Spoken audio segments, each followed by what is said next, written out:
मेरा नाम धम्मदर्शी है, जो कि बोधि समाज का नेतृत्व करता और बोधि समाज को स्थापित करने के लिए हम लोग जो है वाराणसी जिले में काम कर रहे हैं। और इसी संदर्भ में अभी हम लोग के साथ पूज्य भंते धम्मा लर्निंग सेंटर श्रेयस्कर भंते जी हैं। अभी हम लोगों के समक्ष धम्म यात्रा निकला है और वो धम्म यात्रा का एक उद्देश्य है, चूंकि हम भंते जी से पूछना चाहेंगे कि ये धम्म यात्रा का मुख्य उद्देश्य क्या है, और भंते जी अपना परिचय देते हुए इसको बताएंगे।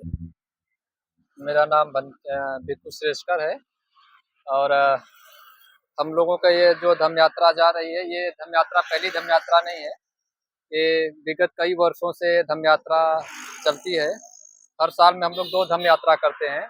एक क्षेत्रीय धम्म यात्रा करते हैं जो वाराणसी शहर में होती है, और एक धम्म यात्रा होती है जो हमारी किसी पावन भूमि पे, जैसे पहली धम्म यात्रा हम लोगों की सारनाथ से श्रावस्ती तक हुई, फिर दूसरी सारनाथ से लुम्बिनी हुई, फिर तीसरी सारनाथ से कुशीनगर हुई, और ये चौथी धम्म यात्रा है हम लोगों की जो सारनाथ से संकिसा के लिए जा रही है।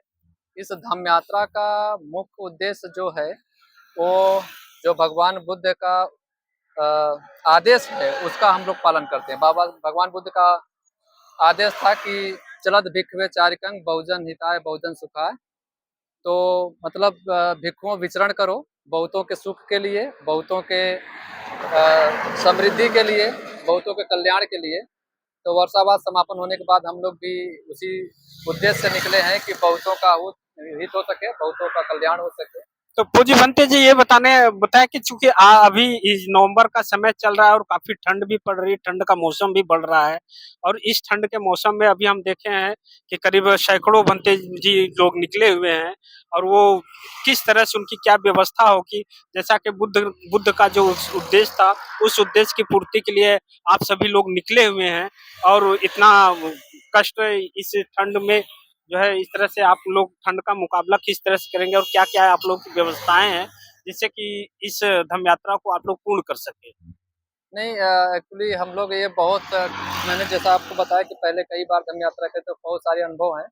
हाँ, ठंड का मौसम है जरूर, लेकिन से मनुष्य अगर ठान ले तो कुछ भी कर सकता है, और हम लोगों का जीवन ही संघर्षशील है।